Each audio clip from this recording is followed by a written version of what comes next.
Hey everybody, welcome to Rabbit's Closet. Today I'm putting out a video that's a little bit like a live stream, only in video form, and it has to do with this amazing Reddit thread I was watching unfold on Reddit all about John Matthias.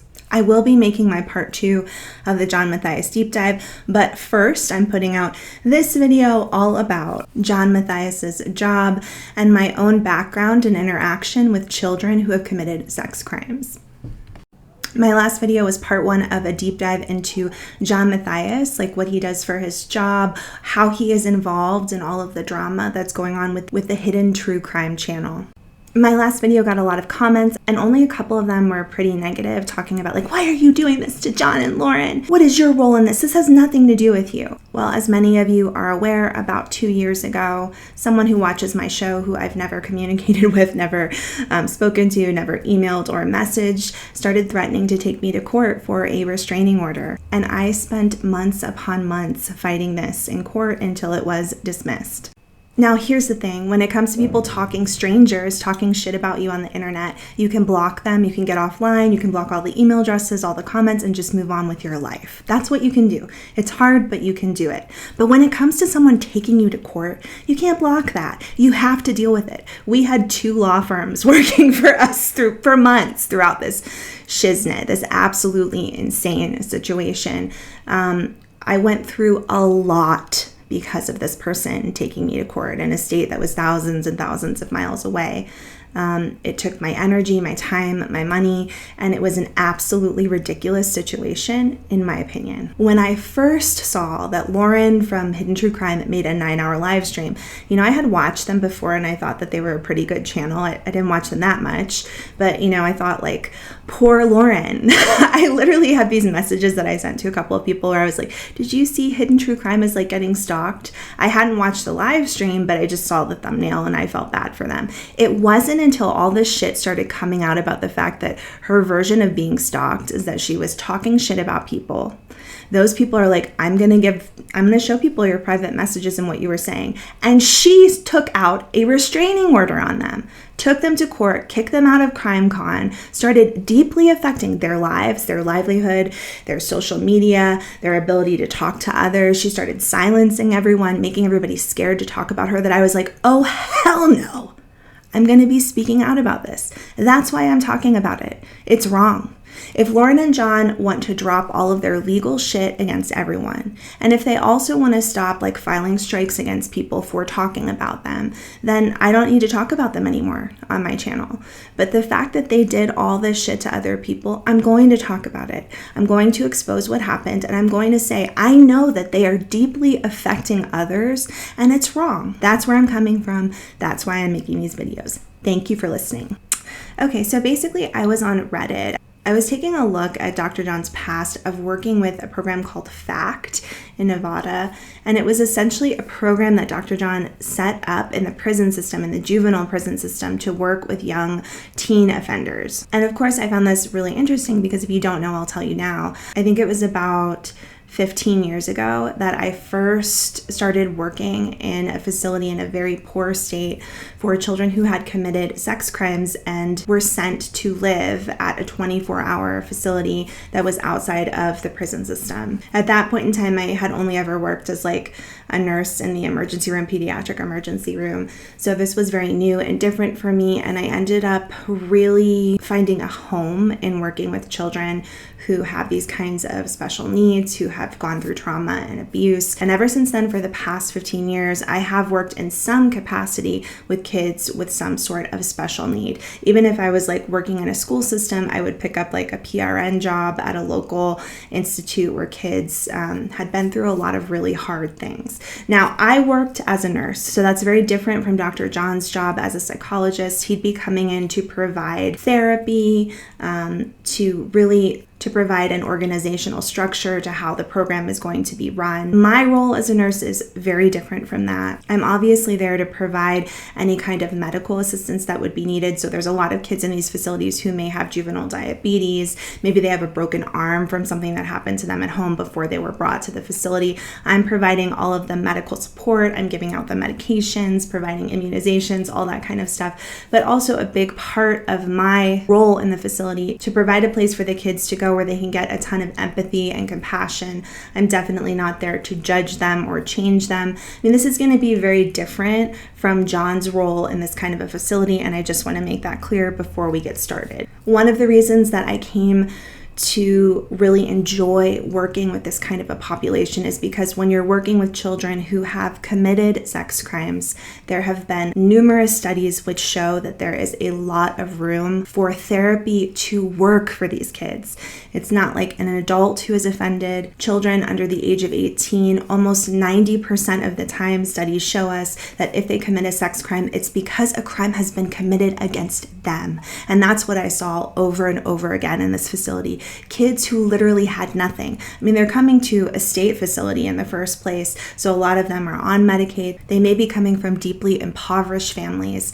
Any kind of love or hope or kindness was such a big deal for them because they hadn't received it before. So for me, I mean, I got a lot out of working in this type of environment where I felt like I was really making a difference. I was appreciated by these children who hadn't had someone ever be there for them the way that I was able to be there for them. So I certainly was getting something out of it as well. We also had a lot of cases which we would consider to be like a triumph. The person left the facility and was able to reintegrate out into society by the time they were 18. We also had a lot of cases who we knew, they were going to leave the facility and they had a high chance of reoffending. They did reoffend and went directly to an adult facility, and that was very difficult to see. And so I just want to say that I can give a lot of appreciation and respect for Dr. John. Another facet of working at a facility like this is that oftentimes you're dealing with children who are hyper violent towards everyone around them. Now, for me, being a female and being in a nursing role, I was definitely more protected than people who are working directly with the kids at all times and maybe providing boundaries. Like Dr. John in his role, I think would be part of the team that's providing a lot of boundaries for the kids. I have seen many staff members get very hurt. I've definitely, on a couple of occasions, I was punched. I've been bitten many times by kids who have like developmental needs, like autism, who are also in that kind of a situation. So I've definitely been to the hospital for things that have happened at a facility like this. It's hard to get people to work and stay at this type of a facility because of things like, obviously people getting hurt, but also situations like these kids, oftentimes because they've faced sexual abuse at home as well, will do incredibly inappropriate things. Like you may walk into their room and they're playing with their feces and they throw it at you. It's difficult to keep staff members to work with kids like this and also keep good people who really know how to remain impartial and caring towards kids who do a lot of things that may be really hard for you to deal with as an adult. So I really have to give appreciation and respect to John for even wanting to be a part of this entire system, a system that really struggles in so many ways when it comes to finding funding, when it comes to knowing how to help these kids.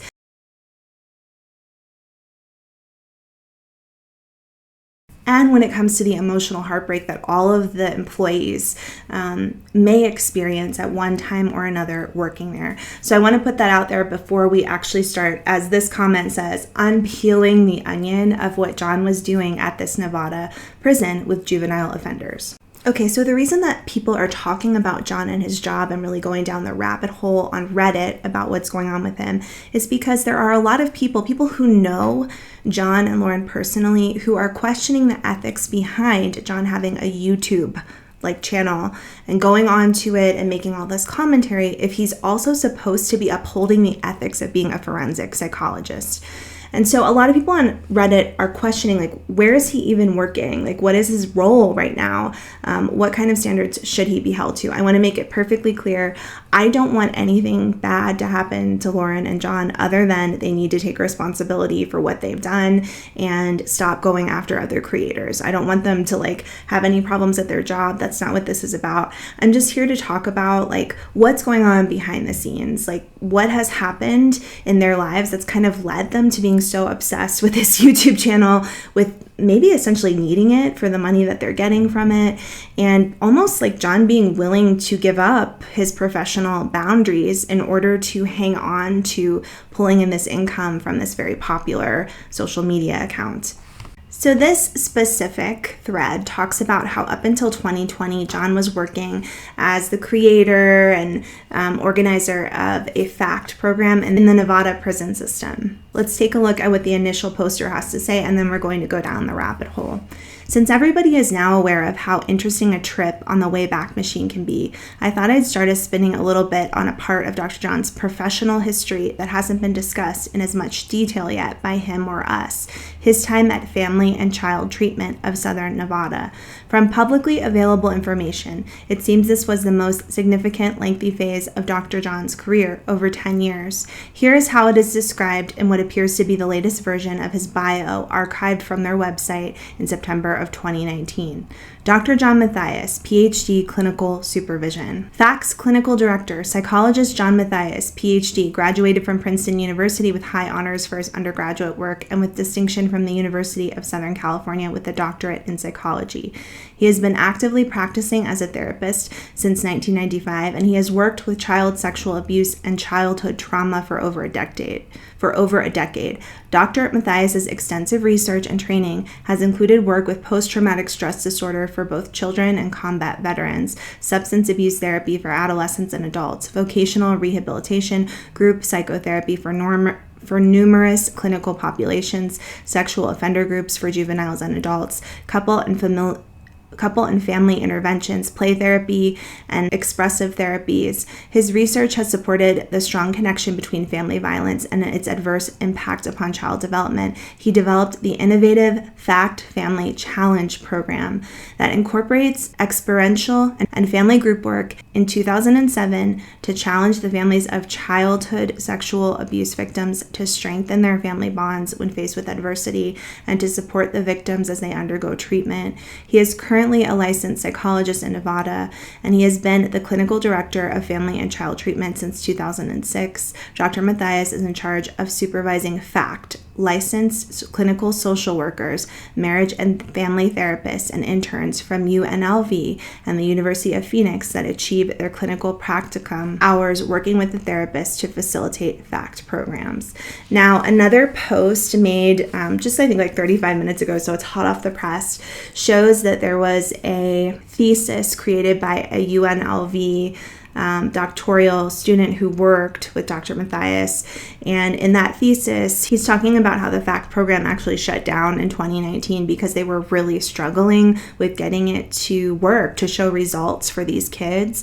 I'm sure there were also funding issues as well. And the doctoral student actually talks about having to stop working with Dr. Matthias and go to work under someone outside of the prison facility to finish the rest of his clinical time.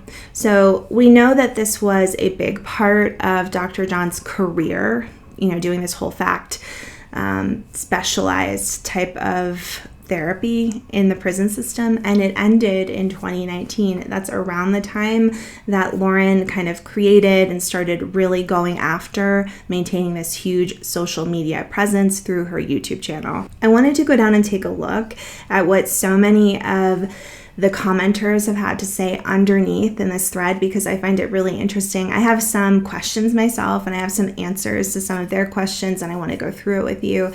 So to begin with, we have people questioning, why did Dr. Matthias leave Nevada to move to St. George? If he had a thriving 10-year practice and was allegedly telling Lauren when they met that he lived in Nevada, why did he then cause Lauren to give up her alleged Milwaukee job offer, which I personally opine never was, to Utah, where neither one of them had work? Okay, so my understanding of the St. George issue is that that was close. They moved to Utah to be close to his parents. At least that's something that's been brought up. His parents needed help. They needed care, and John wanted to be closer with them. They had a house there. We'll see later that it's actually alleged, this is totally alleged, I cannot confirm it, that Dr. John's parents, many people in his family went to Princeton. Allegedly, there was a lot of money, and supposedly people are questioning whether or not John Matthias had some kind of a trust fund set up. If he didn't, then I do believe, just based upon what we're seeing here, again, I can only comment on, essentially rumors, but it does look like there was some money involved, that he likely had help support from his family in the long term, and this may have been something that was like attractive to Lauren, even if she didn't want to live in Utah.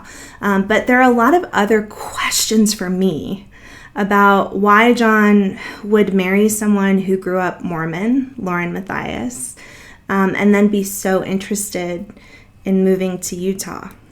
Okay. One of the many situations that sparks up in my mind when I think about this is the situation with Jodi Hildebrandt. I'm not in any way comparing John to Jodi when it comes to like the abuse that Jodi carried out, the weird stuff that she was doing over in Utah, but we do have some evidence of John saying that he had worked with Jodi or done some kind of a class with her before. And many people are questioning, was he of the mindset of like, Utah's a great place for me to go and set up some kind of a therapy practice, because there are a lot of psychologists who are making buku amounts of money over there. On top of that, his family is there. That's what I'm bringing up. He's moving to be closer to his family. Another comment states, I think some of the clues are in the blog post bio posted yesterday. He does seem to have some kind of a fascination with the West and nature. He bought his house in St. George in 2011, around the time that he was playing around with the heroic odyssey idea. So this is something that comes up frequently with Dr. Matthias. And I have to be careful how I say things and what I say, because once again, I understand that Dr. John is working with a population that is not easy to work with. The money isn't there. The prior knowledge of how to help them, like a lot of our studies have shown that it's difficult to help children in this type of situation. So John is kind of coming up with his own methods. That's sort of what I'm getting at here. That's a lot of what this video is about, is I want to look at how John was creating his own ideas, his own organizational model of how we can help kids who have been through like sexual trauma and committed sexual crimes against others. And some of that plays into John's whole entire psychology about how he was going to take on a Batman role in his life.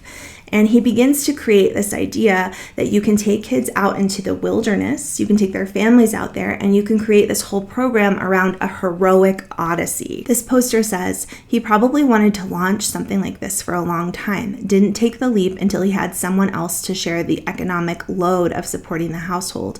I also suspect that he has a trust fund of some kind. Directly under this, the poster writes, probably he saw the Jodi Hildebrandt mansion and thought to himself he might snag himself the hot young journalist and make bank by hopping onto the Mormon sex addiction therapy bandwagon, except he refused to convert to Mormonism, so he failed to launch. That a lot of this is making like connections that are pretty, far apart. I am not trying to say that John was like, I'm going to be just like Jodi Hildebrandt. That's not what's going on here. I do think that there's some indication he may have recognized that Utah was a good place to kind of find a way to connect with people who have gone through, some kind of religious trauma in Mormonism, and to use this connection as a way to get a lot of people to come and see him. Now, it's been talked about by Lauren that actually what ended up happening is that Dr. John was kind of pushed out of the scene in Utah when it comes to providing therapy for Mormons, because people like Jodi Hildebrandt, who identified as being Mormon, they had already cornered the market. People like Jodi were being sent all of the Mormons who needed some kind of therapy by the church itself. So John was losing out on clients because he wasn't Mormon. In this thread, they're also able to talk about how it has been confirmed that John was kind of thought of as an informal adjunct professor at UNLV. He did oversee like several people writing their thesis and trying to get some clinical hours, but it's unlikely that he was really paid for it. It was kind of like a voluntary type of situation. It didn't pay well, and they're kind of asking like, what is the financial situation and how badly do Lauren and John really need this YouTube channel? Many people believe that it was actually Grayson, Lauren's like producer and assistant, who has made comments about John being a trust fund kid. Now, I can't confirm that, but a lot of people believe that John had money, which backed him from the beginning of all this. Obviously, he was able to go to Princeton. and I'm sure that cost a pretty penny, as well as it's possible he may have had a legacy there with his family. Again, this is all alleged, but there is some information backing it all up. There are many who are speculating that John put a lot of his trust fund into backing the hidden true crime company, which I'm sure needed some kind of collateral in order to even get, because a big part of YouTube channels becoming wildly popular is that they oftentimes start feeding money back into YouTube to have their videos pushed to the top of the food chain when it comes to who you're going to click on when you search that topic. They have to pay a lot of money for managers, having people like Grayson work for them and do some of the work, because it would be impossible for someone like Lauren to churn out this much content without help from people working underneath her. Going down in the thread, we just hear a lot of talk about things like John's father is known for having created a scholarship at Northwestern University, and he went to Princeton as well, allegedly. This individual says, there we go, it certainly explains his entitlement. Actually being entitled in that regard inevitably makes you feel entitled and consequentially also behave entitled. I think this is something that we see on the Hidden True Crime podcast. There's some issues that I've known about since the beginning. You know, John is someone who he tries to remain professional, but when all of this came out, both John and Lauren, they kind of acted like we're entitled to our privacy, even though we've never given it to anyone else. They acted incredibly hypocritical around everything that was happening, and it shocked many of us. Like, how can you say that people can't talk about you, or that some kind of a social media, like another YouTube channel, can't show up at your trial? Like, what are you doing here? It seems like rules for thee, but not for me. Okay, in a lot of John Matthias's like social media posts and even like in interviews that he's done throughout many different YouTube channels, he's made comments about how he wanted to spend time utilizing the outdoors in a therapeutic capacity. And that's why he really wanted to move to Utah, because he felt like this was a great place to start a program, and that he would still travel to places like Las Vegas to do evaluations in prisons and jails. Commenters are also pointing out that a lot of John's ideas, they're kind of like old school. There are many people who came before him, many professionals who wanted to create the same type of program, who did create it, and it didn't work. Lately, we've heard in social media extensively about wilderness programs that have been abusive and inappropriate, and many of the people who attended them were like, this was the worst situation in my life, and it didn't help me. There are some people on Reddit who have found Dr. John's dissertation, his PhD dissertation, and they say that it's about the topic of family domestic violence. And from what I've seen and read, like small portions of it, it seems like it wasn't anything groundbreaking. But I do think that John has repeatedly kind of propped himself up on Hidden True Crime as being someone who is doing some really special things in his field. I want to read this comment to you, and I'd love to hear about your own opinions down in the comments below. This individual says, while we haven't discussed this in detail before, it has been brought up, and to be quite honest, this is exactly what I imagined. I see nothing wrong or weird here. Of all the things we have discussed about John so far, I find his attempted work with teenage porn sex addicts to be the most, if not the only, preposterous element. While I can see a need for helping teenagers develop their sexuality in a healthy direction, I think discussing and treating it in terms of porn, sex addiction, obsession is ludicrous and potentially harmful, because shame, once instilled, is very difficult to get rid of. Also, the very idea of those camps is problematic in itself.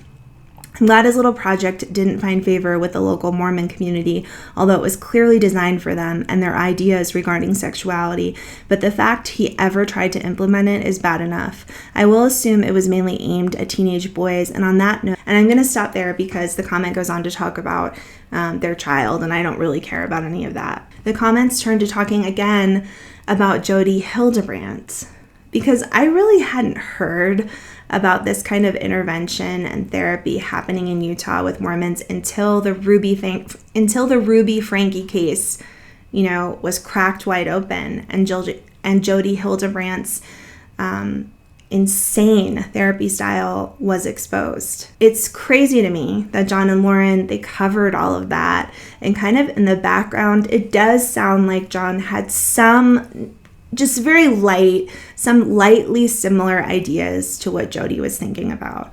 I don't believe that he is just like Jodi Hildebrandt in any way, shape, or form, but maybe like if he would have had a lot of success like Jodi, he would have created a program in which we'd be talking about how like it wasn't working, much like Jodi's program. But again, two totally different people, different scenarios. It's just interesting to think about how similar a lot of these situations are, and how John, like, he provides commentary on all of this crazy Mormon true crime stuff. I mean, that's really what Hidden True Crime is most well known for. That's what's made them so popular, is dissecting like the Mormon crimes that are going on in Utah. And there's been a lot of them lately. And they've kind of brought their own new, unique perspective to it, because Lauren was raised Mormon, and then you have John over here talking about like how he was a forensic psychologist. So I mean, this has caused a lot of people to watch their show and really bow down to them and think the world of them. And yet it's interesting to see that in the background, John was like working on trying to create a program that may have been very similar to what some of these people he reports on were doing in Utah. I'm gonna link this thread down below my video for you guys to take a look at. I find it really interesting. Now, I want to be clear, so much of this is like alleged, it has to do with rumors, but it makes sense in connection with what Lauren and John have been doing recently. I do find it interesting that John is still working as a forensic psychologist and doing this YouTube channel, because a lot of people who do things like this, who create a social media account and kind of make it a big part of their lives, they're usually like retired, because that makes them feel comfortable with going out there and making all these comments online. So it's just very interesting to me that John is trying to play like both ends of the court, right? Keep his professional job going and do this kind of commentary, which in my opinion, and of course this is up for debate on YouTube, when you start a YouTube channel, I just don't really see that as being like a professional situation where you're giving your like professional opinion on what's happening. It's a place where you provide a commentary, your thoughts, your opinions on what's going on, which is why it should not be subject to restraining orders. But anyway, when it comes to how people feel about this, a lot of people are making many speculations about John. I've speculated somewhat here in this video. And then we have someone that comes in and, you know, really tries to set a boundary down with it and says, I'm not going to wade into those waters. These are very serious accusations. I will say that John has issues with boundaries and appropriate messaging. His Brad Pitt stuff is evidence of that. He is lost in his own fictional obsessions, and it's alarming. I would not be surprised if a past client made a complaint for whatever reason. And that's fair. I mean, I think that what I've seen from John is more like he's unable to put up appropriate boundaries in general. Like, he certainly doesn't seem to have any boundary with Lauren when it comes to her doing that 9-hour live stream and then pulling him in to defend her for another 4 hours. After that, he seems very willing to be there. We're going to go over that in the next video.